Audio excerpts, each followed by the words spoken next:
He found it strange that the dog stared out the window in the same direction every day, but the day he saw what it was, it took his breath away. James Morgan first noticed the behavior 3 weeks after adopting Kaiser from the shelter. The German Shepherd would sit by the living room window every afternoon, precisely at 4 o'clock, staring intently at something outside. His powerful body would become completely still, ears perked forward, dark amber eyes focused with an intensity that was almost unsettling. "What do you see out there, boy?" James would ask, peering over Kaiser's head to scan the quiet suburban street. Nothing seemed unusual, just the same row of neatly maintained houses, carefully trimmed hedges, and the occasional passing car. But Kaiser remained fixated, sometimes whining softly, his tail giving the faintest wag when whatever he watched appeared to move. James had adopted Kaiser 6 months after his wife Elaine's death. The silence in their home had become unbearable, a constant reminder of her absence. His daughter Megan, who lived 3 states away with her own growing family, had suggested he get a companion. "You need someone to talk to, Dad," she'd said during one of their weekly phone calls. "Someone who needs you." Initially, James had dismissed the idea. At 62, he wasn't sure he had the energy for a pet. But loneliness has a way of wearing down resistance, and after another month of empty rooms and quiet dinners for one, he found himself at the local animal shelter. Kaiser had been there for almost 4 months, longer than most. The shelter volunteer explained that people were often intimidated by his size and serious demeanor. At 3 years old and nearly 90 pounds, Kaiser was indeed imposing. But when James sat beside his kennel, the German Shepherd had approached calmly, placed his head on James's knee, and looked up with eyes that seemed to understand loss. He was surrendered when his previous owner was deployed overseas, the volunteer had explained. Military family, no relatives who could take him. He's been waiting for someone special. Something about that resonated with James. Waiting. That's what he had been doing too, though he couldn't have said what for. The adoption process was surprisingly straightforward, and soon Kaiser was exploring his new home. He was well-trained and well-behaved, if somewhat reserved. Like James himself, Kaiser seemed to carry a certain gravity, a quiet dignity. They settled into a comfortable routine, each grateful for the other's presence in their own way. Until the window watching began. At first, James thought it might be a squirrel or neighborhood cat that captured Kaiser's attention.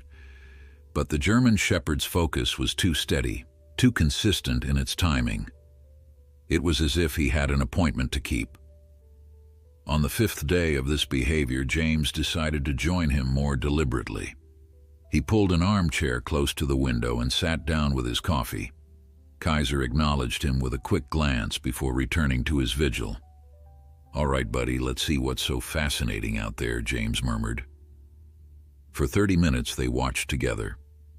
James saw children returning from school, a mail carrier delivering packages, a woman walking a small terrier. Kaiser tracked the movement with his eyes but remained focused primarily on something across the street. Following the dog's gaze, James noticed a modest blue house with white trim. It was well maintained but unremarkable, owned by an elderly couple named the Harrisons. James had exchanged pleasantries with them occasionally but didn't know them well. "Is it the Harrisons you're watching?" he asked Kaiser, who flicked an ear in response but didn't look away. The next day, James found himself anticipating Kaiser's window time with unexpected interest. It was the first thing he'd felt genuinely curious about in months. At precisely 4 o'clock, Kaiser took his position, and James joined him with a fresh cup of coffee and a pair of binoculars he'd found in the hall closet. Elaine had been an amateur bird watcher. Through the binoculars, James studied the Harrison house more carefully. Mr. Harrison was in the front yard, tending to some rose bushes. There was nothing unusual about the scene, yet Kaiser was transfixed. When Mrs. Harrison came out with 2 glasses of lemonade, The German shepherd's ears twitched forward even more attentively. "They're just an ordinary couple, Kaiser," James said, lowering the binoculars. But even as he spoke, he noticed something. The careful way Mr. Harrison took the glass from his wife, how he guided her to the garden bench with a gentle hand at her elbow. There was tenderness there, a quiet intimacy that made James's chest tighten with memories of Elaine. For the next week, James joined Kaiser at the window every afternoon. He began to notice patterns. Mrs. Harrison would always appear at around 4:15, bringing refreshments. They would sit together for exactly half an hour, sometimes talking, sometimes just sitting in companionable silence. Occasionally, they would laugh together at some private joke. It was during the second week of their shared surveillance that James realized what Kaiser found so compelling. It wasn't the Harrisons specifically. It was their routine, their togetherness. The German shepherd wasn't just watching. He was witnessing a daily affirmation of connection. "You miss it too, don't you?" James whispered, stroking Kaiser's thick fur. "Having your person, your family." Kaiser leaned against James's leg, the closest he'd come to showing affection since his adoption. That evening, as James prepared Kaiser's dinner, his phone rang. It was Megan, calling a day earlier than their usual schedule. "Hey, Dad," she said, her voice tight with what James immediately recognized as controlled worry. "How are you and Kaiser getting along?" "We're doing fine," James replied, watching as Kaiser methodically ate his food. "He has this interesting habit of watching the neighbors every afternoon." "That's nice," Megan said, clearly distracted. "Listen, Dad, there's something I need to tell you. Tyler got a job offer in Seattle. It's a significant promotion, one he really can't turn down." Tyler was Megan's husband, an aerospace engineer whose career had always been on an upward trajectory. "That's wonderful news," James said, genuinely pleased for his son-in-law. "Seattle's a beautiful city." "Yes, but Dad, it's so far from you. We're already 3 states away, and this would make it—" She trailed off. "Even farther," James finished for her. "Megan, you can't make career decisions based on your old man. Tyler should take the job." "But we've been talking," she continued, and James could hear the mix of hope and hesitation in her voice. "We think maybe you should consider moving too. There are some really nice retirement communities in the Seattle area, and you could be close to us and the kids." The suggestion hung in the air. James looked around the house he'd shared with Elaine for over 30 years, where they'd raised Megan, where every corner held a memory. Then he looked at Kaiser, who had finished his meal and was now watching James with those perceptive eyes. "I appreciate the thought, sweetheart," he said carefully. "But this is my home. I'm not ready to leave it." The conversation shifted to other topics, but James could sense Megan's disappointment. After they hung up, he found himself standing at the living room window staring at the Harrison house, now darkened for the evening. "What do you think, Kaiser? Should we pack up and move to Seattle?" Kaiser tilted his head, ears alert. "Yeah, that's what I thought too," James said with a small smile. "We're not quite ready for a retirement community." That night, James dreamed of Elaine. They were sitting in their garden, much like the Harrisons did, sharing a quiet moment together. When he woke, for the first time in months, the ache of missing her wasn't quite so sharp. The next afternoon, as 4 o'clock approached, James found himself unexpectedly nervous. He'd made a decision during his morning walk with Kaiser, inspired by what the German shepherd had been showing him all along. When Kaiser took his position at the window, James didn't join him immediately. Instead, he went to the kitchen and, with hands that trembled slightly, prepared a pitcher of lemonade, Elaine's recipe, with fresh mint from the plant she'd started years ago and he'd somehow managed to keep alive. "Come on, boy," he said to Kaiser, who looked at him curiously. I think it's time we stopped being spectators." Kaiser followed him to the front door, his tail wagging with more enthusiasm than James had yet seen. It was as if the German Shepherd knew exactly what was happening and approved wholeheartedly. With the pitcher of lemonade in one hand and Kaiser's leash in the other, James crossed the street. His heart was pounding in a way it hadn't for months, the simple act of reaching out suddenly feeling monumental. Kaiser walked beside him with perfect composure, as if they'd been making this journey every day instead of just watching from afar. As they approached the Harrisons' front yard, James saw the couple already settled on their garden bench. Mrs. Harrison was the first to notice them, her weathered face brightening with surprise. "Well, hello there, neighbor," she called out, nudging her husband gently. Mr. Harrison looked up from the newspaper spread across his lap, his eyebrows rising above wire-rimmed glasses. "James Morgan, isn't it? And who's your handsome friend?"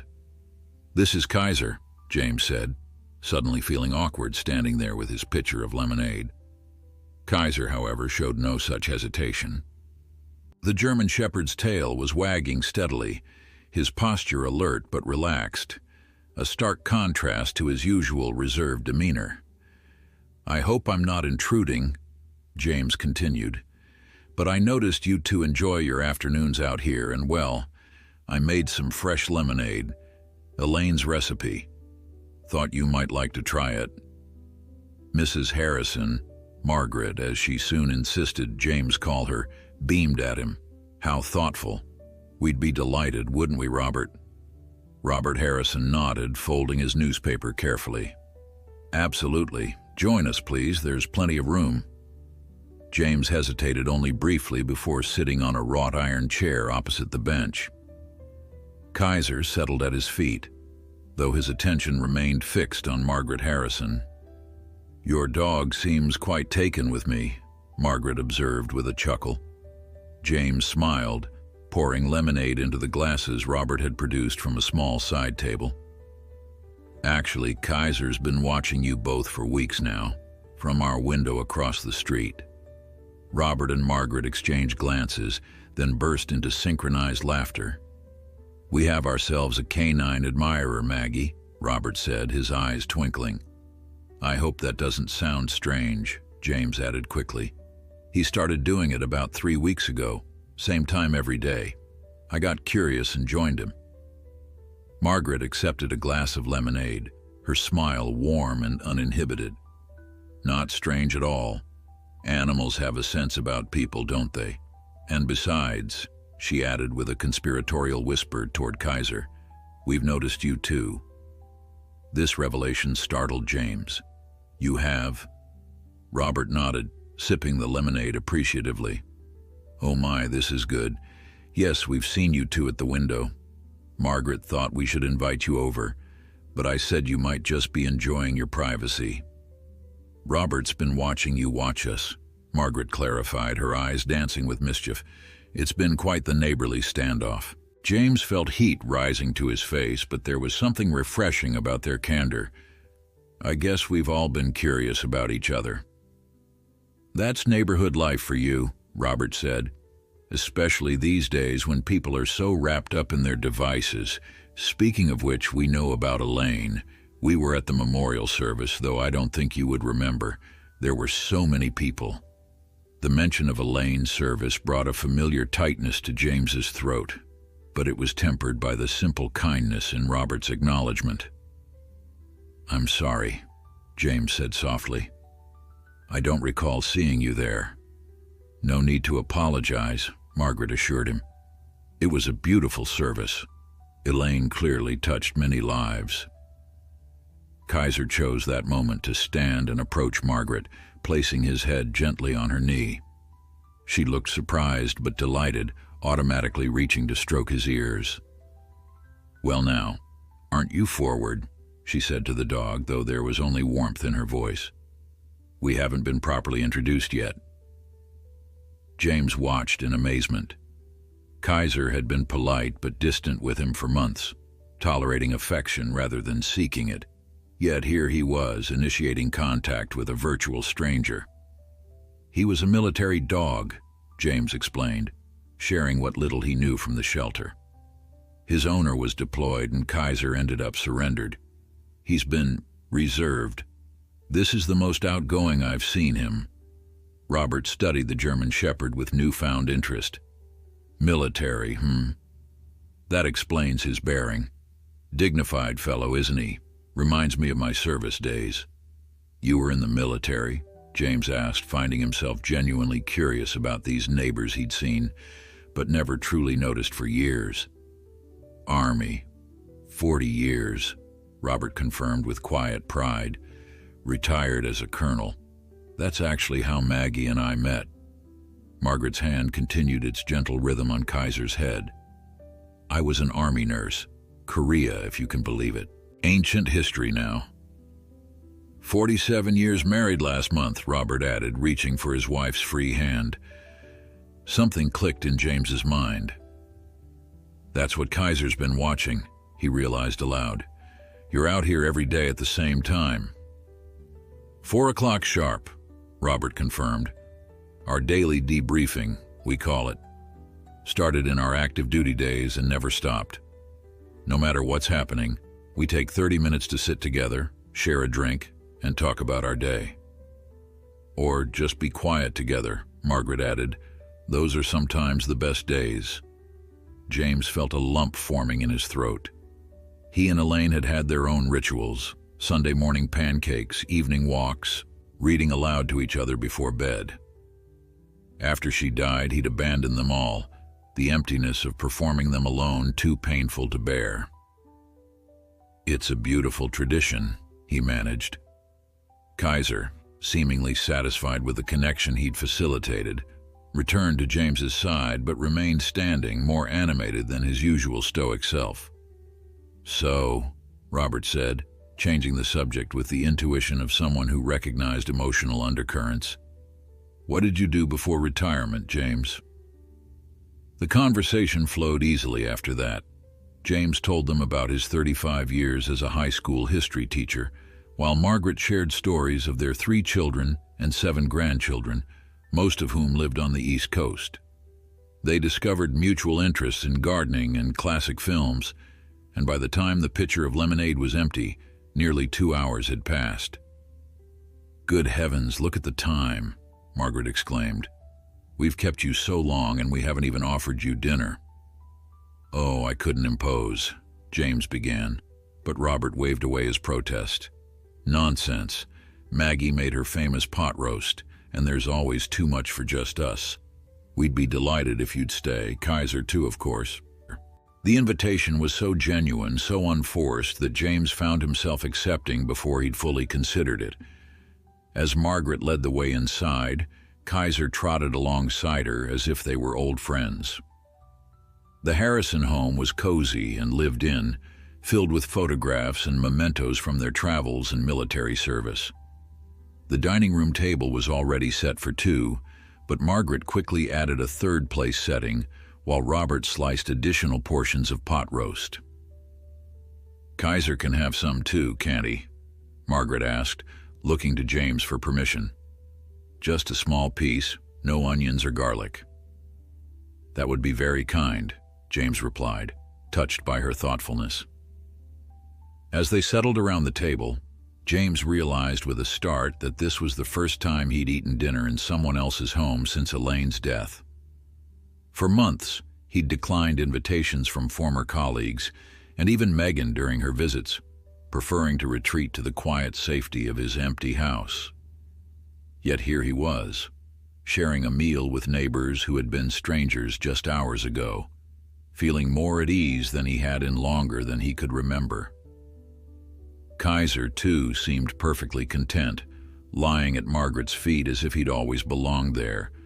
The pot roast was indeed famous-worthy, the meat tender and flavorful, the vegetables perfectly cooked.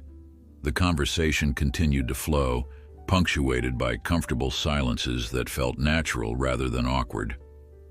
As Robert served coffee and Margaret's homemade apple pie for dessert, the older man fixed James with a thoughtful look.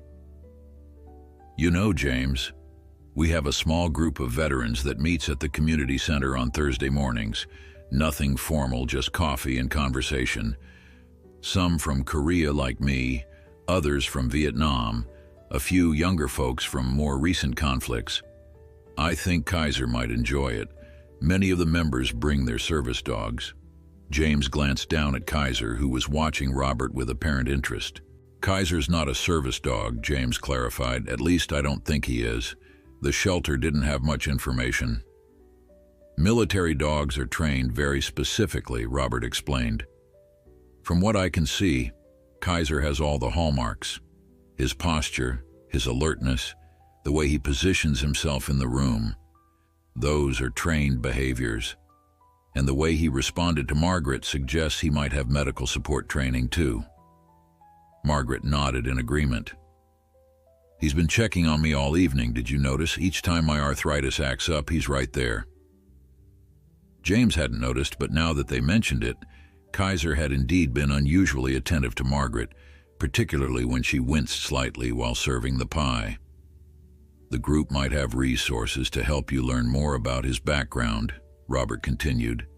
And it's a good bunch of people. No pressure, just an open invitation. James found himself considering it seriously. Meeting new people, especially in a group setting, had been low on his list of priorities. But watching Kaiser's positive response to the Harrisons made him wonder if perhaps the German Shepherd had been guiding him toward exactly what they both needed. Thursday arrived with a nervous energy James hadn't felt in years. He'd spent most of Wednesday evening researching military working dogs, fascinated by what he discovered. German Shepherds were among the most common breeds used by the armed forces, prized for their intelligence, loyalty, and versatility. They served as patrol dogs, detection specialists, and notably, as medical alert animals.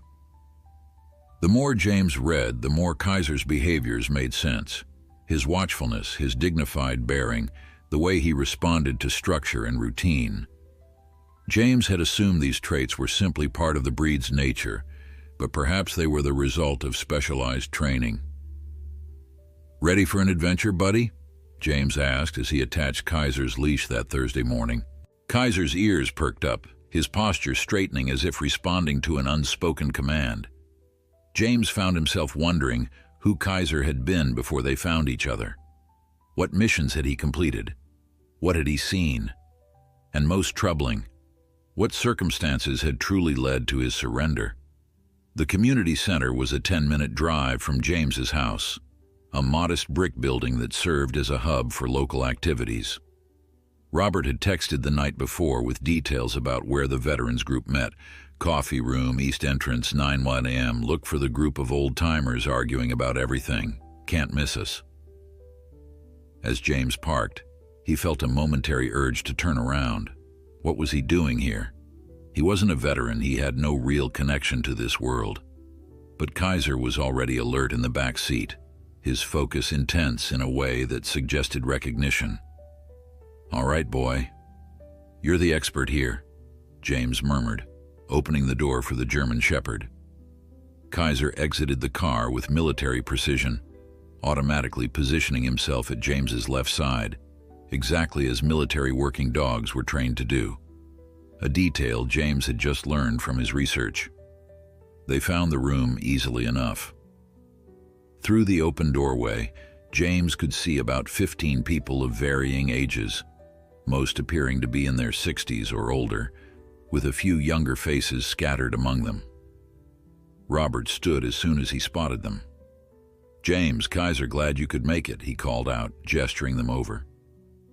Conversations paused as the group turned to look at the newcomers. Kaiser, far from being intimidated by the attention, stood tall beside James, his ears forward with interest. "Everyone, this is my neighbor James Morgan and his dog Kaiser," Robert announced. "James, meet the Thursday Morning Veterans Coffee Collective. We've never agreed on an official name."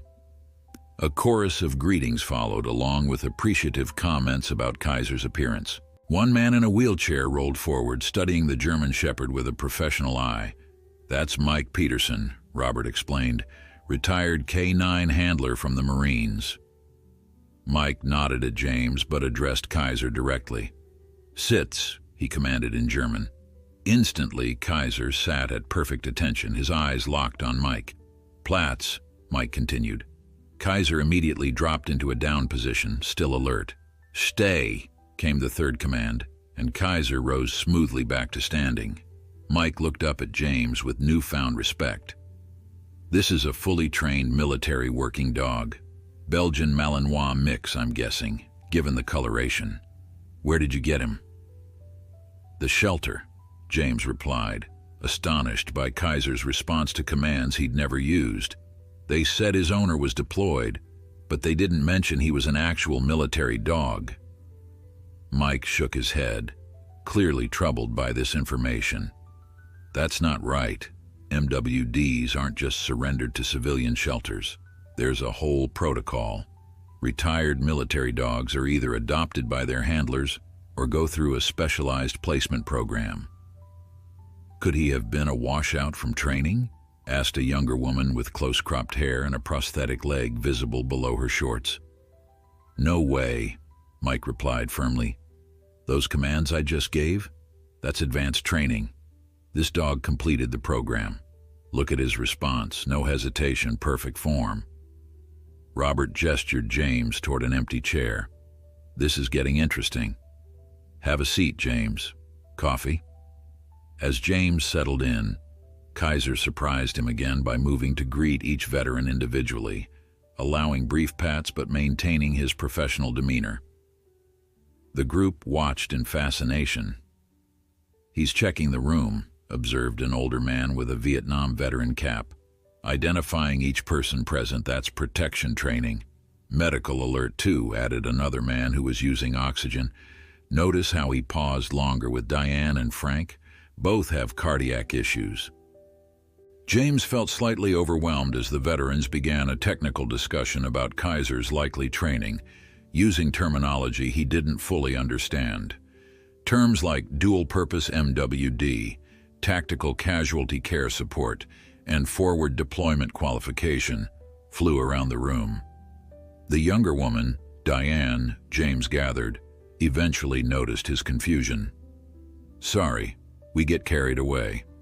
I'm Diane Collins, Army Medical Corps, 2 tours in Afghanistan."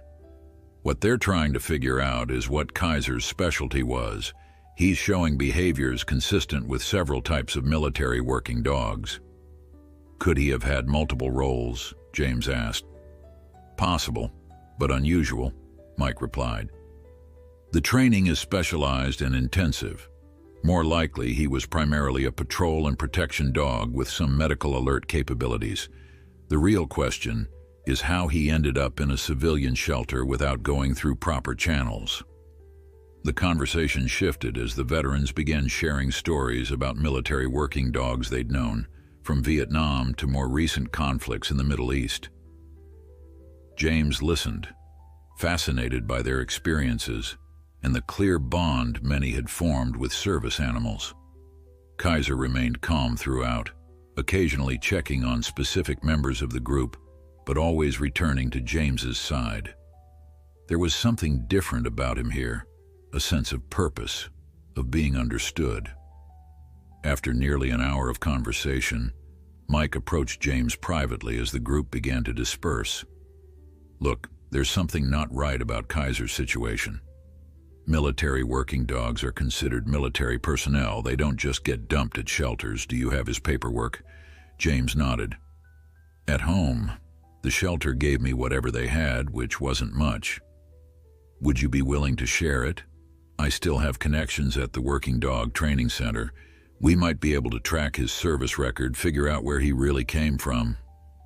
James hesitated only briefly. While part of him feared what they might discover, could Kaiser be rightfully someone else's, he also recognized that the German Shepherd deserved to have his history acknowledged. "Of course," he agreed. "I want to know his story." Mike smiled, patting Kaiser's head with the practiced hand of someone who truly understood these animals. "Dogs like Kaiser serve with courage and distinction.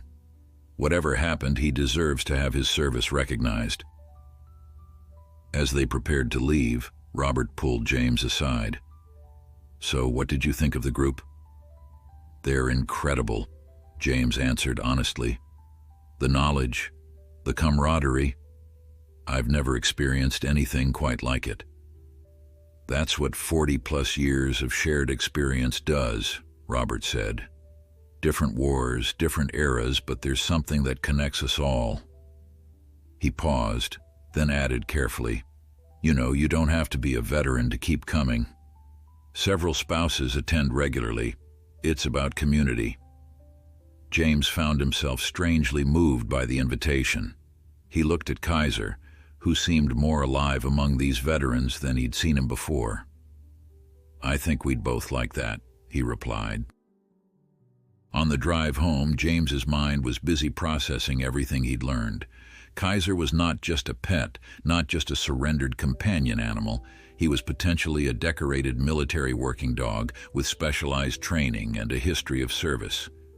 The revelation added new dimensions to their relationship and raised troubling questions about how such a valuable animal had ended up abandoned. When they arrived home, James immediately retrieved the folder of paperwork from the adoption. There wasn't much: a basic health certificate, the shelter intake form, and a surrender document. The latter caught his attention now in a way it hadn't before.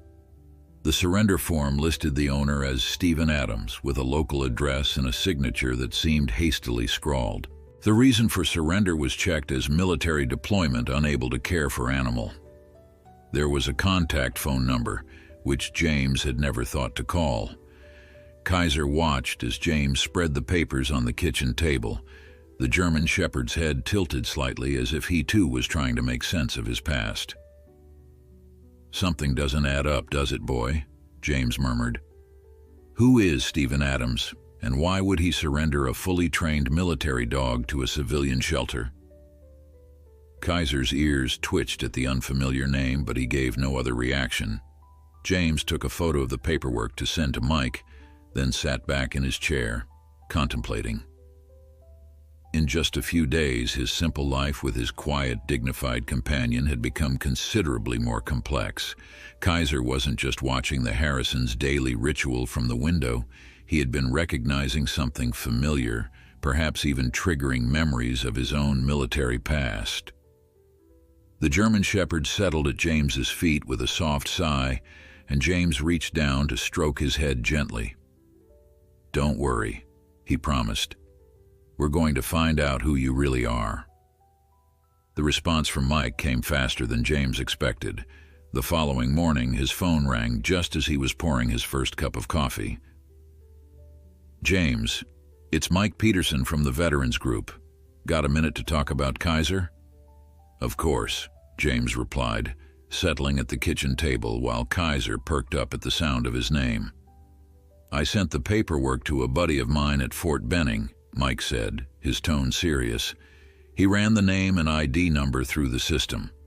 James, there is no military working dog registered under Kaiser's ID. And the microchip number on his intake form? It's not in the Department of Defense database."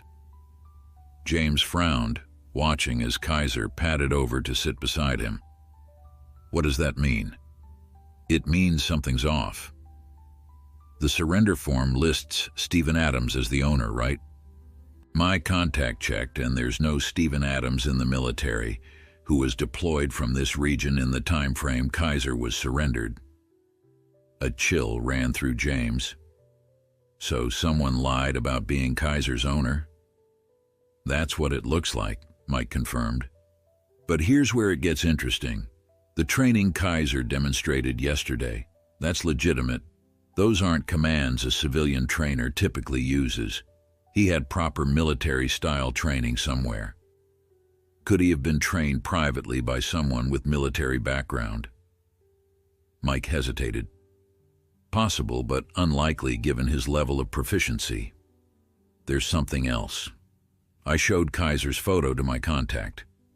He thinks Kaiser matches the description of a dog that went missing from a private military contractor about 8 months ago.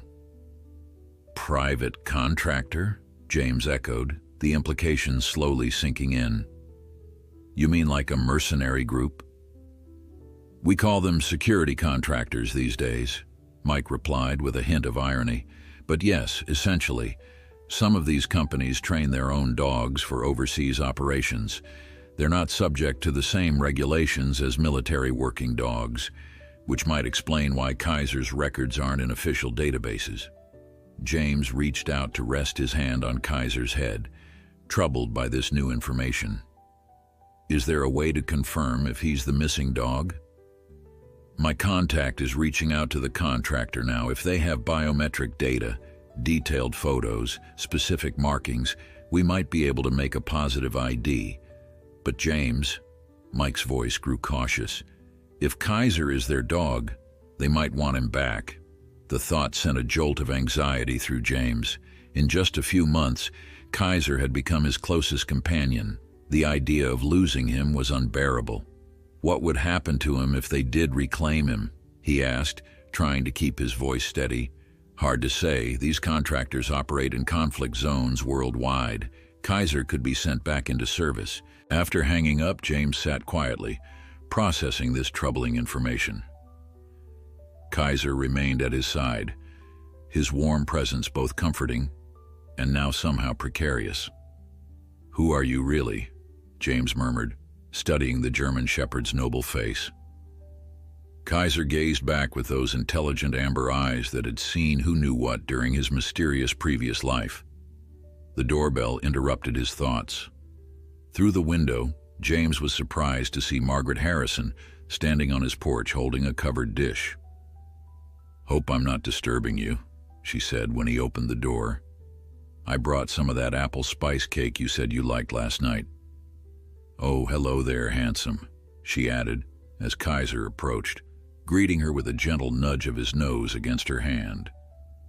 "That's very kind of you," James said, genuinely touched by the gesture. "Please come in." As he made tea to accompany the cake, James found himself sharing the morning's revelations about Kaiser with Margaret. There was something about her calm, nurturing presence that invited confidence. "Oh my," she said when he finished explaining. "So our Kaiser might have a secret past as some sort of contractor's dog, working in conflict zones?" James nodded, slicing the cake. "Mike thinks so. It would explain his training and why there's no official record." Margaret considered this, absently stroking Kaiser, who had settled beside her chair. "I suppose that explains his watchfulness, his alertness to everything around him. He's been trained to notice things others might miss. Like you and Robert's daily ritual," James added. "But what I can't understand is how he ended up at a shelter. If he was valuable to these contractors, why would they not search for him? Unless they did, and whoever had him didn't want him found," Margaret suggested thoughtfully. "Have you ever tried looking up news reports from around the time he was surrendered? Maybe there was something reported about a missing military dog." It was such a simple suggestion that James was embarrassed not to have thought of it himself. After Margaret left, promising to share the new information with Robert, James sat down at his computer and began searching local news archives from the months before Kaiser's surrender. It took several attempts with different search terms before he found anything relevant. Finally, a small article from a local paper 8 months ago caught his attention. Security firm reports theft of specialized equipment and trained dog.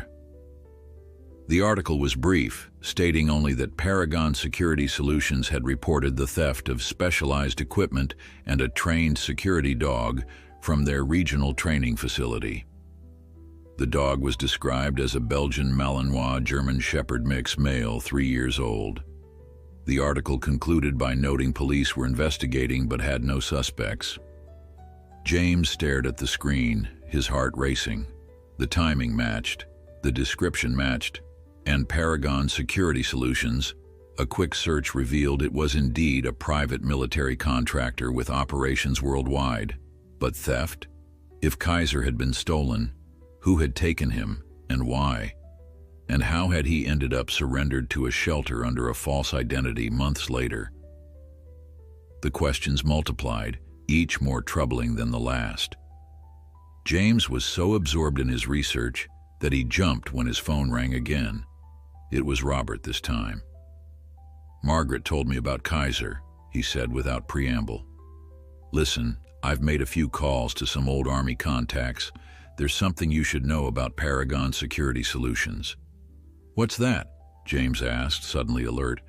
"They're not just any contractor. They specialize in what they call enhanced interrogation support. Their dogs aren't just trained for protection or detection. They're used to intimidate prisoners during questioning." The implication hit James like a physical blow. "Are you saying Kaiser was trained to frighten people, possibly even to threaten them during interrogations?" Robert confirmed grimly. "It's a controversial practice, to put it mildly. Some would call it a violation of international law." James looked at Kaiser, now dozing peacefully in a patch of sunlight on the living room rug. It seemed impossible to reconcile this gentle animal with the role Robert was describing. "If that's true," James said slowly, "maybe whoever took him was trying to save him from that kind of work." "Possibly," Robert agreed. "It wouldn't be the first time someone intervened to prevent an animal from being used that way. The question is, if Paragon discovers where Kaiser is now, what will they do?" The question hung heavily in the air. James found himself instinctively moving closer to Kaiser, as if his proximity could offer protection. "I need to know more," James decided, "about who took him, about this Stephen Adams person, about everything. Kaiser deserves better than to be sent back to be used that way." "Agreed," Robert said. "But be careful, James. Companies like Paragon don't appreciate interference with their operations. If they think you're hiding their property, which is how they'll view Kaiser, they could make things difficult." After ending the call, James sat beside Kaiser on the floor, gently running his fingers through the dog's thick fur. Kaiser opened his eyes sleepily, then rolled to expose his belly, a display of trust that brought tears to James's eyes. "I won't let anyone take you," he promised quietly. "Especially not to use you as a tool for intimidation. That's not who you are." Kaiser's tail thumped gently against the floor, his eyes holding James's gaze with what seemed like understanding. That afternoon, when Kaiser went to the window at precisely 4 o'clock, James joined him. Together they watched as Robert and Margaret took their places on the garden bench across the street, continuing their decades-long ritual. "They understand loyalty," James told Kaiser. "Real loyalty, not the kind that's enforced through training or fear. They've chosen to be faithful to each other through everything life has thrown at them." Kaiser's ears twitched, his attention divided between the Harrisons and James. "I think that's what you've been trying to show me all along," James continued softly. "That connection is a choice we make every day, and I choose to stand by you no matter what we discover about your past." The next day brought rain, a steady downpour that pattered against the windows and turned the world gray. James sat at his kitchen table surrounded by printouts, everything he could find about Paragon Security Solutions, military working dogs, and the reported theft.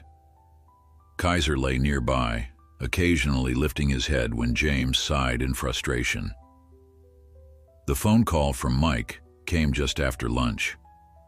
"I've got more information about Kaiser," he said without preamble. "My contact came through with photos of the missing Paragon dog. They're not great quality, but I'm sending them to your email now." James navigated to his inbox with a sense of trepidation. The attached images showed a German Shepherd with the same distinctive coloring as Kaiser, photographed in what appeared to be a training facility. In one image, the dog was engaged in an obedience exercise. In another, he was leaping over a substantial barrier. A third showed him pinning a person in a heavily padded suit to the ground. "It's him, isn't it?" Mike asked after giving James a moment to study the photos. "It certainly looks like Kaiser," James admitted, his throat tight. "The markings match, and that notch in his left ear is distinctive." My contact confirmed the dog's name, and Paragon's records wasn't Kaiser. They called him Havoc. The name sent a chill through James. Havoc. A name designed to intimidate, to evoke fear. Nothing like the noble, dignified animal who had become his steadfast companion. "Havoc," James repeated softly. Kaiser's ears twitched at the sound, but he showed no particular recognition of the name. "There's more," Mike continued. "The theft wasn't a random act. My contact says Paragon had been under investigation for ethical violations in their training methods. Apparently, a whistleblower had come forward with allegations of animal abuse, claiming they were using cruel techniques to make their dogs more aggressive." James felt sick. And the investigation? Stalled. Without the dogs as evidence, and with the whistleblower suddenly recanting their testimony, the investigation was dropped. But the timing is suspicious. The dogs disappeared right when investigators were planning to inspect the facility. Dogs, plural? James seized on the detail. Yes. 3 dogs were reportedly taken that night. Havoc, Kaiser, was one of them. No one knows what happened to the other 2. James glanced at Kaiser, who was now watching him intently, as if he understood they were discussing his past. "So someone took the dogs to protect them from abuse?" "That's my theory," Mike agreed. "And it aligns with something else my contact found. The name Stephen Adams. It appears in Paragon's employee records. He was a trainer who quit suddenly around the same time the dogs disappeared." "He took them," James breathed. "He's the whistleblower." "Seems likely. But here's where it gets complicated. Adams disappeared after surrendering Kaiser to the shelter, and Paragon is still actively looking for both him and the missing dogs. They've hired private investigators." The implications were clear. If Paragon was still searching, and if they discovered Kaiser's whereabouts, they would likely try to reclaim him. "What should I do?" James asked, stroking Kaiser's head protectively. "For now, be careful. Paragon can't legally take Kaiser from you without proving ownership, and that would mean admitting he's the dog that was reported stolen. Given the circumstances of the investigation, they might not want to draw that attention." After hanging up, James sat quietly, letting the rain's rhythm soothe his troubled thoughts. Kaiser moved closer, resting his head on James's knee as if offering comfort. "Havoc," James murmured, studying the German shepherd's face. "That's not who you are." Kaiser, he couldn't think of him by any other name now, thumped his tail once against the floor. The doorbell's sudden chime startled them both. Kaiser immediately went on alert, moving toward the door with a cautious stance James hadn't seen before. Through the window, James saw Robert and Margaret huddled under an umbrella on his porch. He relaxed slightly, but Kaiser remained vigilant until James opened the door and the dog confirmed the visitors' identities. "We couldn't wait until your usual window-watching time," Margaret explained as they entered, shaking rain from their coats. Robert's friend called with some news about Paragon. Robert's face was grim as he settled in James's living room. "A former Army colleague of mine works in private security oversight now. According to him, Paragon has narrowed their search for the missing dogs to this county. They've hired local private investigators to canvass animal shelters and veterinary offices. They're getting close," James said, his anxiety rising again. "There's more," Robert continued. "The 3rd dog that was taken? He turned up at a shelter in the next county last week.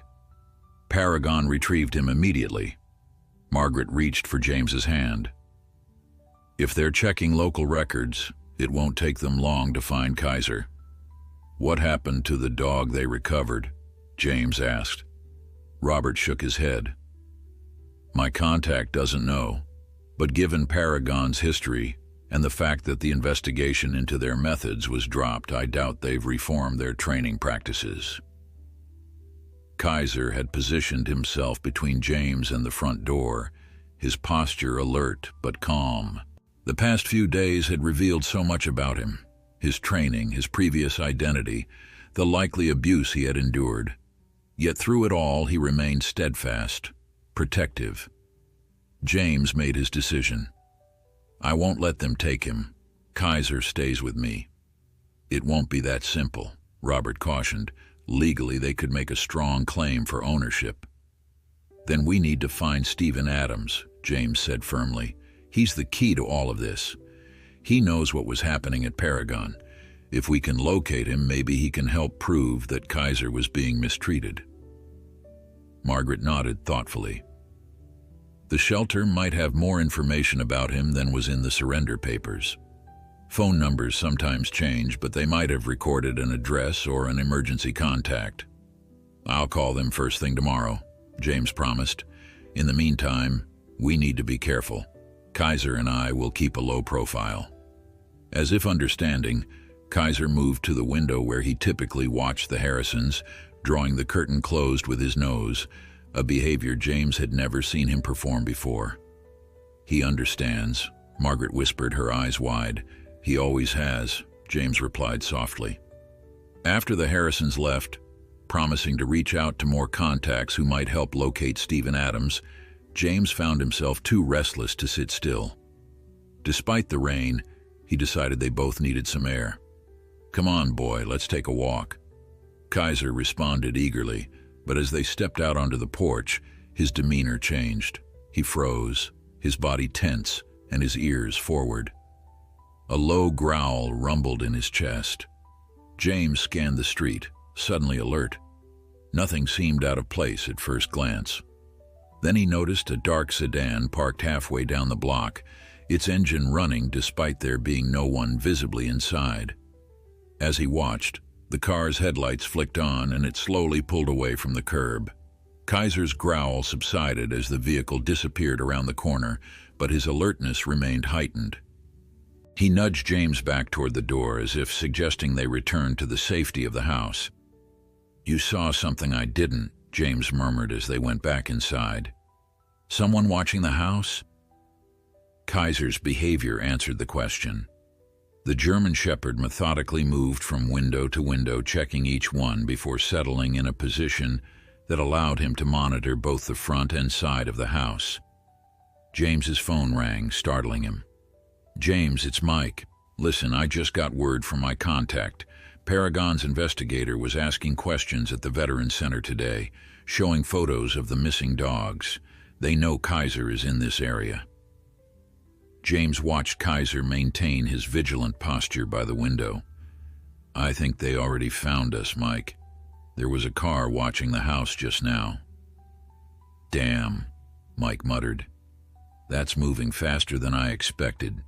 Look, don't panic. They can't legally enter your property or take Kaiser without court permission, but you should be prepared for them to approach you directly." After hanging up, James sat beside Kaiser, his arm draped protectively over the dog's back.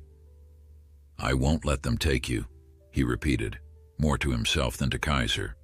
"Whatever it takes." Kaiser leaned against him, a solid presence that had become essential to James's life in ways he couldn't have imagined when he first adopted the German Shepherd. In seeking a companion to ease his loneliness, he had found not just a pet, but a partner with his own complex history, his own needs for protection and loyalty. Outside, the rain continued to fall, shrouding the house in a veil of gray that obscured the street beyond. Somewhere out there, Paragon's investigators were closing in, determined to reclaim what they saw as their property.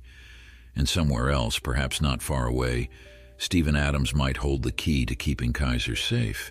James checked that all the doors were locked, then settled in for what promised to be a long night. Kaiser remained at his post by the window, his silhouette a steadfast sentinel against the gathering darkness. James barely slept that night. Every passing car, every distant sound brought him to alertness. Kaiser maintained his vigil, occasionally moving from window to window in a pattern that James now recognized as a security sweep. Morning brought watery sunshine and a call from the animal shelter where James had adopted Kaiser. He'd left a message the previous evening, and the shelter manager, Angela, was returning his call. "I remember Kaiser well," she said after James explained his situation. "Such a dignified dog, so different from many of our surrenders." "I'm trying to locate the man who brought him in," James explained. "Stephen Adams. It's important that I speak with him." There was a pause on the line. "Normally we maintain confidentiality about our adopters and surrenderers," Angela said carefully. "But given the circumstances, let me check our records." James waited, his free hand absently stroking Kaiser's head. The German shepherd sat beside him, alert and attentive as always. "Here it is," Angela finally said. "Stephen Adams. I remember him now. Tall man, mid-30s, military bearing. He was very concerned about Kaiser, or Rex as he called him then. He insisted we find someone who would understand the dog's special needs." "Rex," James repeated, adding it to the list of Kaiser's former identities. "Did he leave any contact information beyond what was on the surrender form?" "Just the phone number you already have. But I do remember something odd. When he filled out the paperwork, he mentioned he was staying at the Lakeside Motel temporarily, said he was in the process of moving. The Lakeside Motel was a modest establishment on the outskirts of town, the kind of place where people stayed when they needed accommodations by the week rather than the night. Thank you, Angela, that's incredibly helpful. Mr. Morgan, she added before he could hang up, he cared about that dog. I've seen plenty of callous surrenders, people treating animals like disposable possessions. This wasn't that. He had tears in his eyes when he left, said something about keeping him safe. The information strengthened James's suspicion that Adams had been trying to protect Kaiser, not abandon him. After hanging up, James called Robert to share what he'd learned. The Lakeside Motel, he concluded. It's a lead, at least. It's been months, Robert cautioned. He's unlikely to still be there. Maybe not, but they might have forwarding information or remember where he was headed. Worth checking, Robert agreed. But be careful. If Paragon is watching your house, they might follow you. It was a risk James had considered. Kaiser and I will take precautions. Can you and Margaret keep an eye on the house today? Let me know if anyone suspicious comes around. Of course, Margaret has her binoculars ready, Robert replied with a chuckle. She's been wanting to try her hand at surveillance since I told her about my reconnaissance days. The plan set, James prepared to leave. He packed Kaiser's leash, some treats, and a portable water bowl in a small backpack. As an afterthought, he added a baseball cap and sunglasses, a basic disguise, but better than nothing. Ready for an adventure, buddy? He asked Kaiser, who was watching his preparations with interest. They left through the back door, cutting through the yard and two neighboring properties before emerging onto a parallel street where James had arranged for a taxi to meet them. Kaiser, seeming to understand the need for stealth, stayed close and alert, his movements precise and silent. The Lakeside Motel was a single-story structure of faded blue doors and whitewashed walls, sitting about a half-mile from the actual lake it was named after. As the taxi dropped them off, James noted with relief that the parking lot was mostly empty, fewer potential witnesses. Kaiser stiffened as they approached the office, his nose working overtime. James wondered if the dog recognized a scent, perhaps from Adams or even from his own previous visit here. The office was manned by a middle-aged woman with bottle-blonde hair and reading glasses chained around her neck. She looked up from her magazine as they entered, her eyes widening at the sight of Kaiser. "Quite a dog you've got there," she remarked. "Reminds me of one that stayed here a while back." James tried to contain his excitement at this lucky break. "That's actually why I'm here. I'm looking for the man who had that dog. Stephen Adams. He stayed here about 8 months ago. The woman, Darlene, according to her name tag, frowned. I'm not supposed to give out information about guests. I understand. But this is important. The dog he had, he's in danger. It wasn't exactly a lie. Kaiser was indeed at risk if Paragon reclaimed him. Darlene studied him, then glanced at Kaiser, who had sat perfectly at James's side, the picture of good behavior. That is the same dog, isn't it? I remember those eyes. Intelligent, watchful. James nodded. His name is Kaiser now. I adopted him after Mr. Adams surrendered him to the shelter. But the people who originally owned Kaiser are looking for him, and I have reason to believe they mistreated him. Something in his earnest delivery must have convinced her. Darlene sighed, then lowered her voice. Look, I shouldn't tell you this, but that man, Adams, he was terrified. Kept the curtains drawn, checked the parking lot every time he came or went, paid in cash, week by week. Do you know where he went when he left?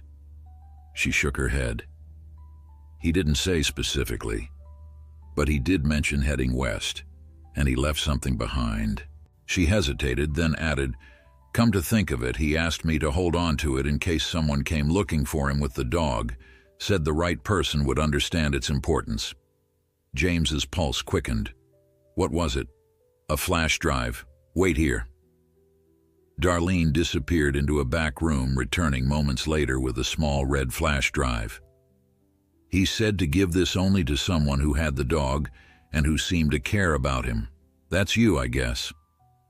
James accepted the drive, turning it over in his hand.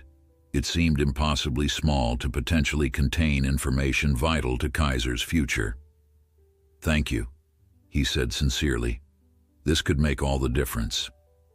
Just take care of that beautiful animal, Darlene replied, reaching over the counter to offer Kaiser her hand. The German shepherd sniffed it politely, then allowed her to stroke his head. He deserved someone looking out for him. Outside, James weighed their options. He was reluctant to return home immediately in case Paragon was watching the house. They needed a safe place to review whatever was on the flash drive. He texted Robert. Found something important. Need secure location to view flash drive. Home being watched? The reply came quickly. Margaret reports dark sedan drove by twice. Come to our place. Back door through garden. Decision made, James and Kaiser began walking toward the Harrisons' home, taking a circuitous route through a park and several residential streets to ensure they weren't followed. As they walked, James found himself talking to Kaiser, processing aloud. What's on that drive, Kaiser? Did Adams document the abuse? Is that why Paragon is so determined to find you and the other dogs? Your evidence of what they did. Kaiser kept pace beside him, occasionally looking up at the sound of his name, his gaze steady and somehow reassuring. They reached the Harrisons' garden gate without incident. Robert was waiting, ushering them quickly inside. Margaret's been channeling her inner spy, he said with a mix of amusement and pride as they entered the house. She's logged every suspicious vehicle on the street. Margaret greeted them in the kitchen, immediately offering Kaiser a bowl of water, which he accepted gratefully. 3 different cars, she reported, all darkly colored, all with men inside watching your house. They're not even being subtle about it.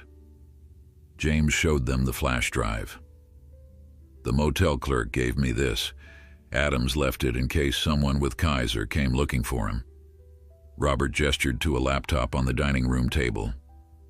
Let's see what's on it. The flash drive contained several folders meticulously organized with dates and labels. The first, titled Training Methods, held videos that made James's stomach turn. They showed Paragon trainers using shock collars, physical intimidation, and food deprivation to condition the dogs for aggression.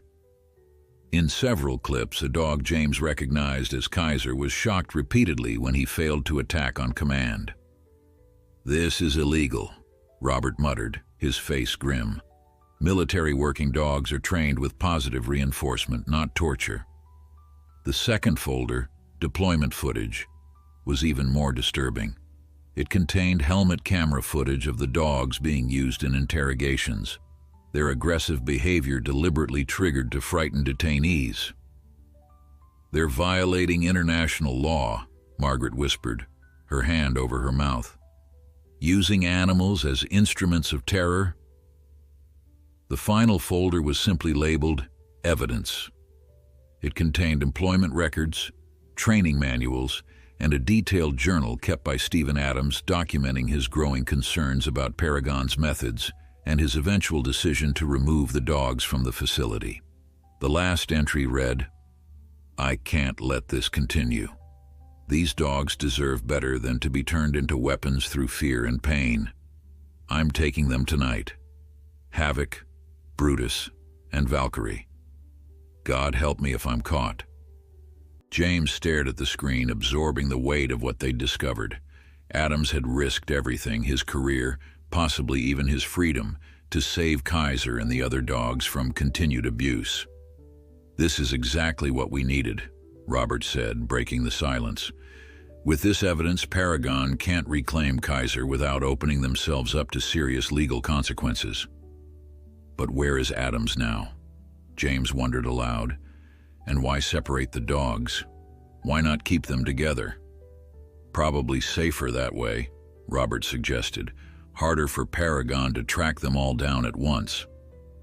Kaiser had settled at James's feet, seemingly at peace despite the disturbing revelations about his past unfolding on the screen above him. James reached down to stroke his head, making a silent promise once again to protect him. "What's our next move?" Margaret asked, practical as always. "We have the evidence, but Paragon doesn't know that yet. They're still watching James's house, still looking for Kaiser." "We need legal protection," Robert decided. "A preemptive move to secure Kaiser's safety before Paragon can act." James nodded slowly, his resolve hardening. "I think I know who can help us." Diane Collins from the Veterans Group wasn't just an Army veteran.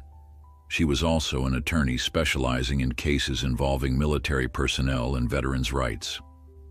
When James called to explain their situation, she didn't hesitate. "I'll be at my office in 30 minutes. Bring Kaiser and the flash drive." Robert insisted on accompanying them, his military experience and connections potentially valuable. Margaret stayed behind to coordinate with Mike and keep watch for any developments at James's house. They took Robert's car, Kaiser sitting alertly in the back seat, his eyes tracking every movement outside the windows. James noticed how the German Shepherd positioned himself to maintain sight lines in all directions, another indication of his specialized training. Diane's office was located in a converted Victorian house near the courthouse, her practice sharing space with several other attorneys. She met them at the side entrance, ushering them quickly inside. "I've already started the paperwork," she said, leading them to a conference room where documents were spread across a large table. "We're filing for an emergency injunction to prevent Paragon from seizing Kaiser pending an investigation into their training practices." She paused, kneeling to greet Kaiser properly. The German Shepherd approached her calmly, clearly remembering her from the Veterans Group. "Hey there, handsome," she said softly. "We're going to keep you safe." Kaiser responded with a gentle nudge of his nose against her hand, a gesture of trust that James had come to recognize. "The flash drive is crucial," Diane continued, straightening. "It provides evidence not just of ownership disputes, but of criminal behavior. That changes everything." She inserted the drive into her computer, quickly scanning through the contents. Her expression hardened as she viewed samples of the training footage. "This is unconscionable," she muttered. "Using fear and pain to create aggression, then exploiting that manufactured aggression during interrogations. It violates every standard for the ethical treatment of working dogs." "Can they still claim ownership?" James asked, the question that had been haunting him. Diane shook her head firmly. not without exposing themselves to serious legal liability. Animals used in illegal activities can be seized and rehomed through court order. With this evidence, we can argue that Kaiser was essentially rescued from criminal mistreatment. "So what's our next step?" Robert asked.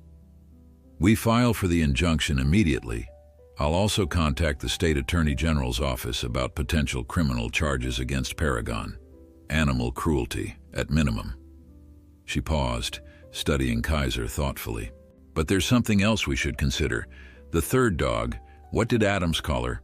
Valkyrie? She's still missing. If Paragon has already recovered one dog and located Kaiser, they might be close to finding her too." The realization sent a chill through James. Another dog, possibly still in danger. Could Adams have left additional information somewhere? Something that might help us locate the third dog or even Adams himself? Robert suggested. Diane nodded. "It's worth considering. Adams was clearly methodical, planning the dog's placement carefully." Kaiser, who had been lying quietly near James's chair, suddenly sat up, his attention fixed on the window. A low, almost inaudible growl rumbled in his chest. Robert moved to the window, peering carefully through the blinds. Black SUV across the street, 2 men inside watching the building. "Paragon," James said grimly. "How did they find us?" "They might have followed us from the Harrisons, or they could have been watching multiple locations," Robert theorized. "Either way, they know we're here." Diane remained calm. "That might actually work in our favor. I've prepared a cease and desist letter along with notice of our injunction filing. Having them here saves us the trouble of serving them." She picked up her phone, making a quick call. Within minutes, a sheriff's deputy arrived at the office. After a brief consultation with Diane, he took the legal documents and crossed the street to the SUV. Through the window, they watched as the men in the vehicle initially attempted to deny any connection to Paragon, then reluctantly accepted the papers after the deputy made it clear they had no choice. "That buys us some time," Diane said as the deputy returned. "They can't legally attempt to seize Kaiser while the injunction is pending, but they'll fight this hard. Paragon has significant resources and connections." "So do we," Robert replied firmly. As they discussed next steps, Kaiser maintained his vigilant posture, occasionally moving to different windows to monitor the surroundings. James noticed how the German Shepherd always positioned himself between potential threats and the humans in the room, protective behavior that spoke to both his training and his character. "There's something I don't understand," James said during a lull in the conversation. "Given Kaiser's history with Paragon, why isn't he more traumatized? The videos show them using shock collars, intimidation, even withholding food, yet he's gentle, balanced, trustworthy." Diane considered this. Dogs are remarkably resilient, and Adams likely began counter-conditioning immediately after removing Kaiser from Paragon's facility. Positive experiences, proper care, they can help override negative associations. "I think it's more than that," Robert interjected. "From what I've observed, Kaiser has exceptional emotional intelligence. He can read people, situations. That's partly training, but it's also innate temperament. Paragon may have tried to corrupt his nature, but they couldn't completely override it." James watched as Kaiser completed another circuit of the room before returning to his side. "He's been teaching me all along," he said softly. "About vigilance, yes, but also about connection, about trust, even after everything he's been through." The afternoon progressed with a flurry of legal activity. Diane filed the injunction paperwork, then arranged for a trusted veterinarian to examine Kaiser and document his condition, creating a baseline in case Paragon later claimed any mistreatment. Dr. Emily Winters arrived with a gentle manner that immediately put both James and Kaiser at ease. As she conducted her examination, she offered insights into Kaiser's physical condition. "These scars on his flank," she noted, parting Kaiser's fur to reveal thin white lines. They're consistent with electrical burns, likely from shock collars or prods used at too high a voltage. James felt a surge of anger at the evidence of Kaiser's past suffering. Despite that, Dr. Winters continued, his overall health is excellent. Good muscle tone, healthy coat, clear eyes. No signs of ongoing stress behaviors like excessive licking or destructive chewing. You've provided him with excellent care, Mr. Morgan. He makes it easy, James replied honestly. While Kaiser's examination was concluding, Diane's phone rang. Her expression grew serious as she listened to the caller. That was my contact at the AG's office, she said after hanging up. Paragon has filed a counterclaim asserting their ownership of Kaiser and demanding his immediate return. They're claiming he's specialized property worth over $50,000 and that Adams committed felony theft. They're moving faster than expected, Robert observed. They're scared, Diane countered.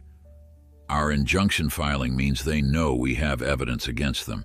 They're trying to regain control of the narrative, and Kaiser, before that evidence becomes part of the public record. What happens now? James asked, automatically reaching for Kaiser, who pressed reassuringly against his leg. We have a hearing scheduled for tomorrow morning. Judge Harriman will review both our injunction request and their counterclaim. Diane looked directly at James. You'll need to testify about how Kaiser came into your possession and his behavior since then. Dr. Winters will present her findings, and will introduce the evidence from the flash drive. Will Kaiser need to be there? James asked, concerned about exposing him to the stress of a courtroom. Yes, but don't worry. Judge Harriman is an animal lover with 2 German shepherds of her own. She'll ensure the environment remains calm. As Dr. Winters packed up her equipment, she handed James a small card. This is my official report documenting Kaiser's condition. Keep it with you at all times. She lowered her voice. And James, don't leave Kaiser alone, not even for a minute. Paragon might decide it's easier to simply take him than to fight in court. The warning sent a wave of protectiveness through James. I won't let him out of my sight. With the legal preparations complete, they faced a new dilemma: where to spend the night. James's house was clearly being watched, and Robert's might be as well by now. You can stay at my place, Diane offered. I live in a secured building with controlled access. Paragon won't be able to get in without being seen. As they prepared to leave, checking carefully for surveillance, James felt Kaiser press against him once more, a steadying presence in the midst of uncertainty. We're going to get through this, he promised softly. Together. Kaiser looked up at him with those intelligent amber eyes, and James could swear he saw understanding there, and perhaps something more, a shared resolve to face whatever challenges awaited them. Diane's apartment proved to be the sanctuary they needed. Located on the 10th floor of a modern building with security personnel in the lobby, it offered both safety and a quiet space to prepare for the next day's hearing. Kaiser adapted to the new environment with remarkable ease, performing a methodical inspection of the apartment before settling near the windows overlooking the street below. His vigilance never wavered, even as fatigue began to show in the slight drooping of his eyelids. You can rest, you know, James told him gently. We're safe here. Kaiser looked up at him, then deliberately laid his head on his paws, though his eyes remained alert, tracking movements and sounds. He's still on duty, Robert observed. That's what military working dogs are trained to do, maintain surveillance even when tired. James's heart ached at the thought of Kaiser never feeling he could fully relax. Will he ever be able to just be a dog? He is being a dog, Diane replied, bringing them mugs of tea. A dog with a purpose, with a job he takes seriously. That's not a bad thing, James. It's part of who he is. As the evening progressed, they reviewed their strategy for the hearing. Diane had prepared meticulous arguments based on the evidence from the flash drive, Dr. Winters' examination, and testimony from Mike about proper military working dog protocols. Paragon will have their own experts, she warned. They'll try to justify their methods as necessary for the specialized work their dogs perform. But the footage clearly shows abuse, James protested. They'll call it enhanced training techniques or some other euphemism, Robert said grimly. And they'll have former military or law enforcement people willing to testify that such methods are sometimes required. The thought of anyone defending what he'd seen on those videos made James's stomach turn. He glanced at Kaiser, peacefully vigilant near the window, and felt a renewed determination to protect him. Morning came too quickly. James had barely slept, his mind racing with concerns about the hearing. Kaiser, attuned to his anxiety, stayed close, occasionally pressing against James's leg or placing his head on his knee. Simple gestures of reassurance that meant everything. They arrived at the courthouse 30 minutes early to find Mike and Margaret already waiting. Mike had brought documents detailing official military working dog protocols, highlighting how dramatically Paragon had deviated from accepted standards. These will help establish that Paragon's methods weren't just cruel, they were unnecessary and counterproductive, Diane explained as she reviewed them. Inside the courtroom, James was startled to see at least a dozen uniformed veterans from the Thursday morning group sitting in the gallery. Robert noticed his surprise. "Word travels fast," he said with a slight smile. "No one from the group was going to miss this. Kaiser is one of our own now." The thought of such support brought a lump to James's throat. Kaiser, walking perfectly at heel beside him, seemed to stand a little taller as they moved to their designated table. Moments later, the doors opened again, and 3 men in expensive suits entered, followed by a woman carrying a portfolio embossed with the Paragon Security Solutions logo. They took their places at the opposing table, studiously avoiding eye contact with James and his group. Kaiser, who had settled calmly at James's feet, stiffened almost imperceptibly. His ears flicked forward, then back, but otherwise, he remained perfectly composed. "He recognizes someone," James whispered to Diane. Before she could respond, the bailiff called for all to rise as Judge Harriman entered, a stern-looking woman in her 60s with silver hair and penetrating blue eyes. As everyone returned to their seats, her gaze immediately went to Kaiser. "Beautiful animal," she commented. "Well-behaved, too." "Thank you, Your Honor," James replied. The hearing began with Diane presenting their case for the emergency injunction. She methodically outlined Kaiser's journey from Paragon to the shelter, his adoption by James, and the discovery of the flash drive documenting Paragon's abusive training methods. "We're not merely disputing ownership, Your Honor," she concluded. "We're asserting that Paragon's claims should be invalidated due to their documented mistreatment of this animal and their use of him in activities that violate international law regarding the humane treatment of detainees." Paragon's lead attorney, Howard Brennan, countered with equal precision. "Your Honor, while Ms. Collins presents an emotional appeal, the facts are clear.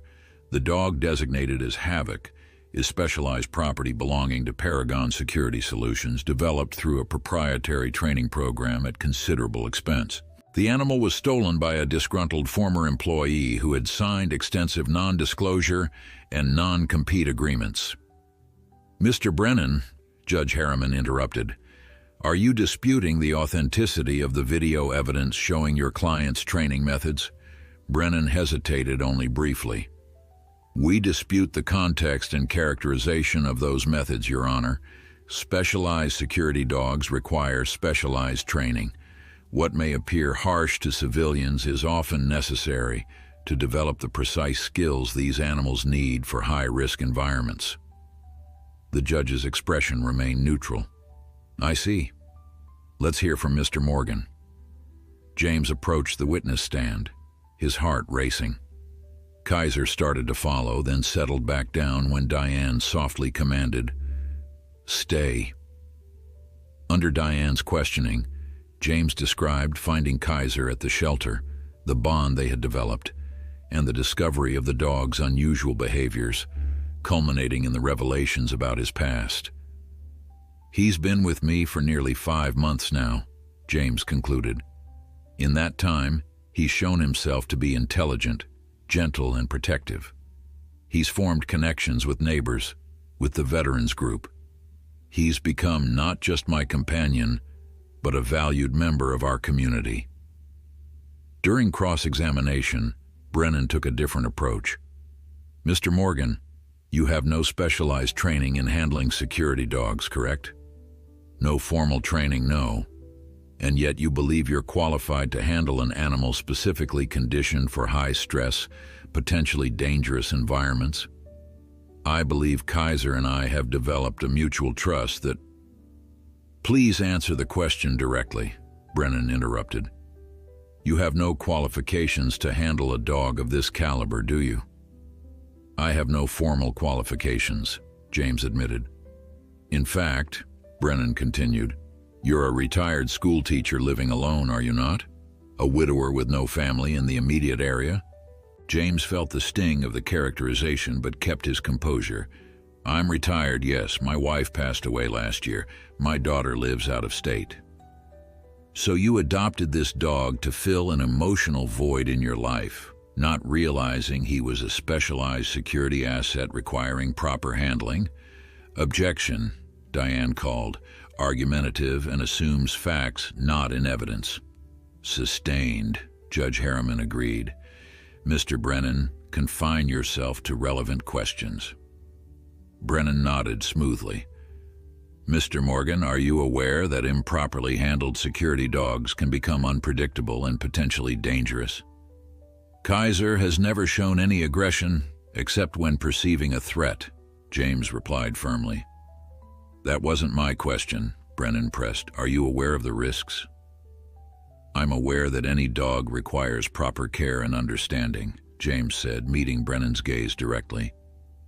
"I'm also aware that Kaiser was subjected to cruel methods designed to artificially create aggression, methods I've worked to help him overcome through patience and consistent kindness." From his seat, Kaiser watched James intently, his posture alert but calm, a living contradiction to Brennan's implications of danger. The testimony continued with Dr. Winters presenting her findings from Kaiser's examination, pointing out the physical evidence of past mistreatment. Mike followed, explaining how Paragon's methods deviated from accepted military protocols. Then came the moment James had been dreading. Diane played selected clips from the flash drive, the courtroom falling silent as they watched Kaiser, then called havoc, being subjected to shock collar training, forced aggression exercises, and punishment for non-compliance. In one particularly disturbing sequence, a trainer could be heard saying, "Pain response is still inadequate. Increase the voltage until he shows appropriate aggression." Judge Harriman's expression grew increasingly troubled as she watched. When the footage ended, she turned to Paragon's representatives. "Mr. Brennan, your clients are present today, correct?" "Yes, Your Honor. Mr. Richards is Paragon's Director of Canine Training, and Ms. Hadley is our Chief Operations Officer." The judge focused on Richards, a square-faced man with close-cropped hair. "Mr. Richards, are you the individual giving orders in that last clip we viewed?" Richards shifted uncomfortably. "I believe so, Your Honor." "And you stand by these methods as necessary and appropriate?" "In the context of our specialized requirements, yes. These animals are not pets, Your Honor. They're security assets deployed in hostile environments." Judge Harriman's gaze hardened. "I see. Before we continue, I'd like to see how the dog responds to Mr. Richards. A direct interaction might be informative." An uneasy murmur ran through the courtroom. Diane leaned close to James. "This could be either very good or very bad for our case, depending on Kaiser's reaction." The judge directed Richards to stand in the center of the courtroom, then asked James to bring Kaiser forward to a point about 10 feet away. "Mr. Morgan, please release the dog's leash. I want to see his natural response." James hesitated, but Diane nodded reassuringly. He slipped the leash from Kaiser's collar, whispering, "It's okay, buddy." Kaiser remained perfectly still, his eyes fixed on Richards. The courtroom held its collective breath. Then, slowly, Kaiser lowered his head slightly, not in submission, but in what appeared to be wary recognition. Richards cleared his throat. "Havoc, attention," he commanded sharply. Kaiser's response was immediate, but not what anyone expected. Instead of snapping to attention, the German Shepherd turned deliberately away from Richards, walking calmly back to James and sitting pressed against his leg, looking up at him with clear eyes. A choice had been made publicly and unequivocally. Kaiser had rejected his former handler and chosen James. The gallery erupted in whispers. Judge Harriman raised an eyebrow, studying the tableau before her. "I believe," she said dryly, "that answers several questions at once." She glanced at her watch. "We'll take a 30-minute recess, after which I'll hear closing arguments." As the judge left the courtroom, Richards stared at Kaiser with a mixture of disbelief and anger. James placed a protective hand on the German Shepherd's head, meeting Richards' gaze steadily. The message was clear. Kaiser was no longer Havoc, no longer their asset to command. He had chosen his path and his person. The 30-minute recess stretched to nearly an hour as Judge Harriman reviewed the evidence in her chambers. When she finally returned, the courtroom fell silent, the tension palpable. Kaiser, back on his leash beside James, remained calm but alert, his eyes occasionally scanning the room as if maintaining his watch despite the circumstances. "Before we hear closing arguments," Judge Harriman began, "I want to address something directly to Paragon's representatives." She fixed her gaze on Richards and Hadley. "I've reviewed the complete contents of the flash drive Mr. Adams left behind, not just the excerpts presented in court. The full footage is significantly more disturbing than what we've seen today." Richards shifted uncomfortably in his seat, while Hadley maintained a stony expression. "Proceed with your closing arguments," the judge continued, "but be aware that I have serious concerns about Paragon's training methods and their compliance with both animal welfare laws and international conventions regarding interrogation techniques." Brennan rose first, his confidence visibly dimmed by the judge's remarks. "Your Honor, regardless of personal opinions about training methodologies, the legal question before us is straightforward. Paragon Security Solutions legally owns the animal designated as Havoc. The dog was stolen by Stephen Adams in violation of numerous contractual obligations and subsequently abandoned at a shelter under false pretenses." He gestured toward James. "Mr. Morgan may have formed an attachment to the animal, but he acquired it through a chain of custody that began with theft. Paragon has invested over $50,000 in this animal's specialized training. The company has proprietary rights that must be protected."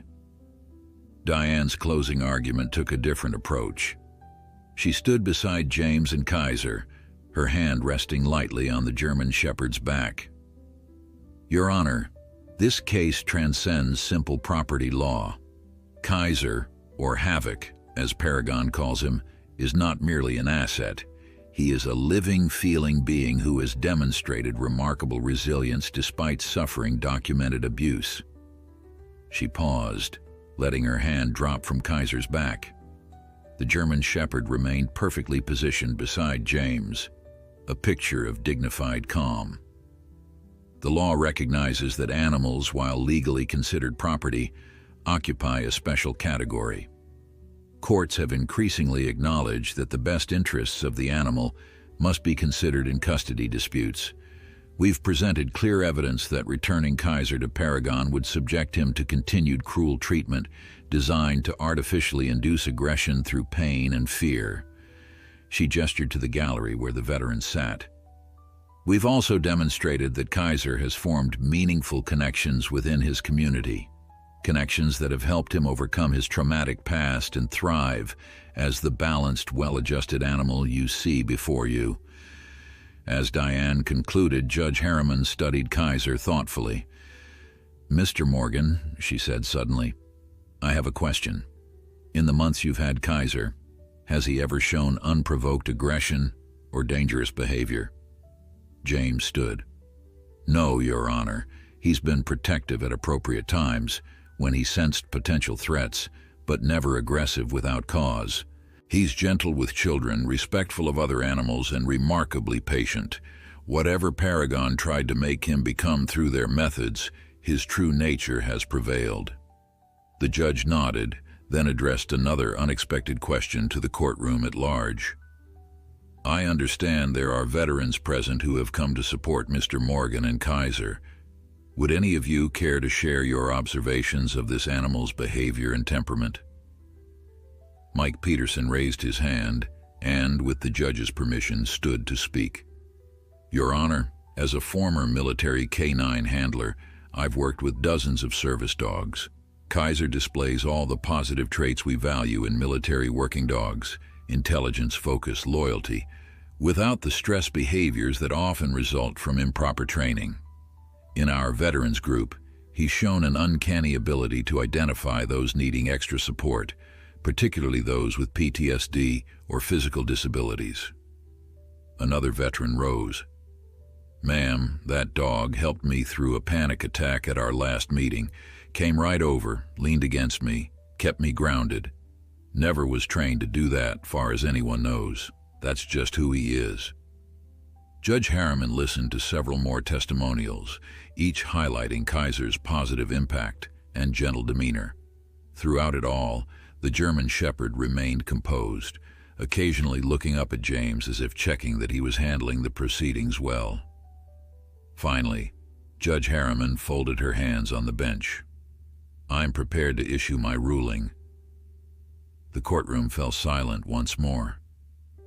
"This court finds that the methods employed by Paragon Security Solutions in training the dog known as Havoc constitute animal cruelty under state law. The evidence presented on the flash drive clearly documents systematic abuse disguised as training, including the use of excessive electrical shock, food and water deprivation, and deliberate infliction of psychological distress." Richard started to rise in protest, but Hadley placed a restraining hand on his arm.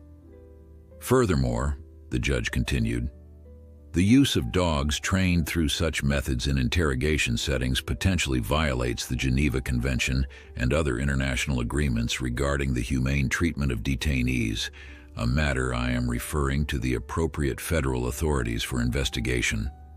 She paused, looking directly at Kaiser. "As to the matter before this court, I find that Paragon's claim of ownership is superseded by the company's documented mistreatment of the animal. Mr. Morgan's adoption of Kaiser through the shelter, while technically based on a surrender that concealed the dog's origins, was undertaken in good faith. The bond formed between them is evident, as is Kaiser's clear preference demonstrated in this courtroom today." Judge Harriman straightened in her chair. "This court grants the emergency injunction preventing Paragon Security Solutions from seizing Kaiser. Furthermore, I am issuing a permanent order transferring all rights to the animal to James Morgan, effective immediately." A murmur of approval ran through the veterans in the gallery. James felt a wave of relief so profound that he had to steady himself against the table. Kaiser, sensing his emotion, pressed closer to his leg. "However," the judge added, raising her hand for silence, "I am ordering the district attorney's office to conduct a full investigation into Paragon's training practices and the circumstances surrounding Stephen Adams's removal of 3 dogs from their facility. This matter extends beyond a simple ownership dispute."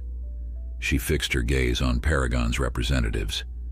"Mr. Richards, Ms. Hadley, be advised that criminal charges may result from this investigation. This court remains gravely concerned about the welfare of the other animals still in your company's possession, as well as the 3rd dog removed by Mr. Adams, whose whereabouts remain unknown." With that, she gavelled the hearing to a close, and the courtroom erupted in conversation. James knelt beside Kaiser, overcome with emotion. "You're safe now," he whispered, pressing his forehead against the German Shepherd's. "Officially and forever." Kaiser responded with a gentle lick to his cheek, a rare display of affection that made the moment even more precious. As they prepared to leave, Brennan approached them, his expression tight but professional. "Mr. Morgan, while my clients disagree with the judge's ruling, they will not be pursuing further legal action regarding Kaiser." James nodded cautiously, suspicious of this sudden capitulation. "However," Brennan continued, lowering his voice, "they are still very interested in locating Stephen Adams and the third dog, Valkyrie. If you have any information about either, Paragon would consider it valuable." "Is that a bribe or a threat?" Diane interjected, stepping forward. Brennan straightened his tie. "Merely a statement of fact. Good day, Ms. Collins, Mr. Morgan." With a last glance at Kaiser, he rejoined his clients, who were already heading for the exit. Outside the courthouse, they were met with a small celebration.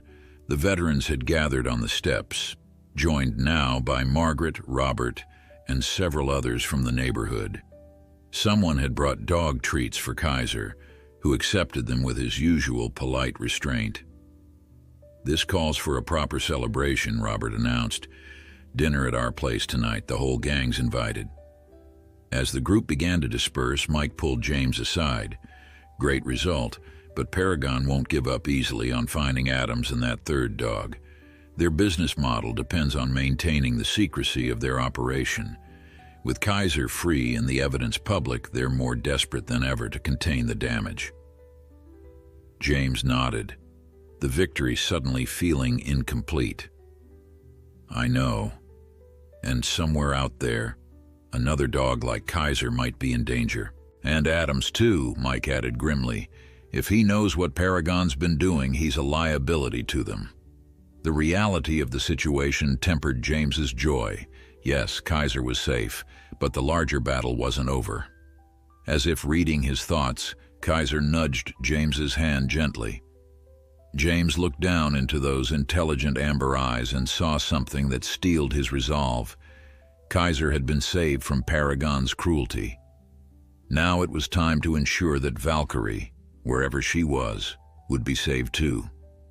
"Let's head to Robert and Margaret's," he said finally. "We have a victory to celebrate. And then we have more work to do." Kaiser's tail wagged once, decisively, as if in agreement with the plan. Together they descended the courthouse steps into the bright afternoon sunshine, one chapter of their journey successfully concluded, and another about to begin. The celebration at the Harrisons' home that evening had the warmth of a family reunion. Veterans from the Thursday group mingled with neighbors and new friends, sharing stories and laughter. Kaiser moved through the gathering with dignified ease, accepting affection from those he knew, calmly assessing newcomers. "He's a different dog from the one I first met," Margaret observed, watching as Kaiser allowed a young veteran's daughter to gently stroke his ears. "More confident, more at peace." James nodded, feeling a surge of pride. "He still maintains his vigilance, but there's joy in him now. I don't think Paragon ever allowed him that." As the evening progressed, the conversation inevitably turned to Stephen Adams and the missing Valkyrie. "We need to find them both," Diane said, her legal mind already working on the challenge. "Adams is not just a whistleblower. He's a key witness against Paragon, and Valkyrie could still be in danger," Mike finished, "especially now that Paragon knows we have the evidence from the flash drive." They gathered around the Harrisons' dining table, the celebration transitioning into a strategy session. Kaiser settled at James's feet, attentive as always. "Adams was heading west," James reminded them. "That's what the motel clerk said. And he separated the dogs for safety," Robert added. "Kaiser ended up at our local shelter. The second dog was found in the next county over. Logically, Valkyrie might be in a shelter further west." That's hundreds of shelters across multiple states, Margaret pointed out. Mike had been quiet, his expression thoughtful. Maybe we're approaching this wrong, he said finally. Instead of searching shelters, we should look for Adams himself. The pattern with the first 2 dogs was surrender under a false name. What if we search for similar surrenders but look for commonalities in the fake identities? It was a long shot, but it gave them a starting point. Diane began making calls to colleagues who could help search shelter records. Mike tapped his military networks for any sightings of Adams. Robert reached out to veteran communities in neighboring states. The next morning, as Kaiser and James took their usual walk, James found himself studying the German Shepherd with new appreciation. Despite everything, the court battle, the stress, the reminders of his past, Kaiser maintained his steady presence, his unwavering loyalty. "What would you do if you were trying to hide a dog like yourself?" James asked aloud. Kaiser glanced up at him, ears perked. "Where would you go?" The question, asked rhetorically, sparked something in James's mind. He quickened his pace back to the house and immediately called Mike. "I've been thinking about this all wrong," he said when Mike answered. "Adams isn't just hiding Valkyrie in any random shelter. He's a military dog trainer. He'd want her somewhere with people who understand military working dogs." Mike caught on immediately. "Specialist rescues. Organizations that specifically rehabilitate and rehome military or police dogs." "Exactly. And they wouldn't necessarily list their dogs on public adoption sites, especially if they knew the dog might be sought by someone like Paragon." This new direction energized their search. Within hours, they had compiled a list of specialized rescues within a 5-state radius west of their location. Mike used his credentials as a former handler to make inquiries, careful not to reveal too much about why they were searching. 3 days into their renewed search, they found their first promising lead. A rescue in Colorado specialized in rehabilitating working dogs had received a Belgian Malinois female matching Valkyrie's description 6 months earlier. The surrender name listed was Thomas Reynolds, different from Stephen Adams, but potentially another alias. "The timing fits," Diane said as they reviewed the information. "If Adams was moving west, surrendering each dog along the way, Colorado would be a logical location for Valkyrie." "Does she have a new name?" James asked. Mike nodded. "According to the rescue, she's now called Athena. She's in a foster home with a retired police K-9 handler not yet available for adoption due to behavioral considerations." James glanced at Kaiser, who was listening to the conversation with his usual attentiveness. "Do they know about her background, that she might be in danger?" "I didn't tell them everything," Mike admitted, "but I emphasized that we needed to confirm her identity for a legal case involving animal welfare." They arranged a video call with the rescue the following day. When the call connected, they were introduced to Claire Dawson, the rescue's director, and David Mercer, Athena's foster dad. The Belgian Malinois appeared on screen beside Mercer, sleek, alert, with the same watchful intelligence James recognized in Kaiser. Kaiser, who had been dozing nearby, immediately perked up at the sound of the female dog's soft whine through the speakers. He moved to James's side, studying the screen with intense focus, his ears fully forward. "He recognizes her," James whispered to the others. Claire and David exchanged glances. "You said this was about an animal welfare case?" Claire prompted. Diane took the lead, explaining Kaiser's story and the investigation into Paragon's abusive practices. As she spoke, David's expression darkened. "The man who brought Athena here," he said when Diane finished. "He was ex-military, said he'd found her abandoned. But he knew too much about her training. Asked very specific questions about my handling experience, almost like an interview. Said he needed to know she'd be safe." That sounds like Adams, Robert confirmed. Did he leave any way to contact him? Mike asked. Anything at all? David hesitated. He left an email address for emergencies only. Said never to use it unless Athena was in serious danger. James leaned forward. She might be now. Paragon has already reclaimed one of the dogs Adams rescued. They're still looking for Athena and Adams himself. The decision was made quickly after that. David would email Adams, warning him about the developments with Paragon and Kaiser. Meanwhile, the local police would be notified about potential security concerns for Athena. The response from Adams came within hours, not to David's email, but directly to James's phone. I've been following Kaiser's case, the message read. Thank you for fighting for him. We need to talk, but not over electronic channels. I'll contact you again with instructions. For 3 tense days, they waited. Kaiser seemed to sense the anticipation, staying even closer to James than usual. Then, on the 4th morning, a postcard arrived addressed to Kaiser's guardian. The picture showed a mountain lake. On the back was a date, time, and GPS coordinates for a location in a state park an hour's drive away.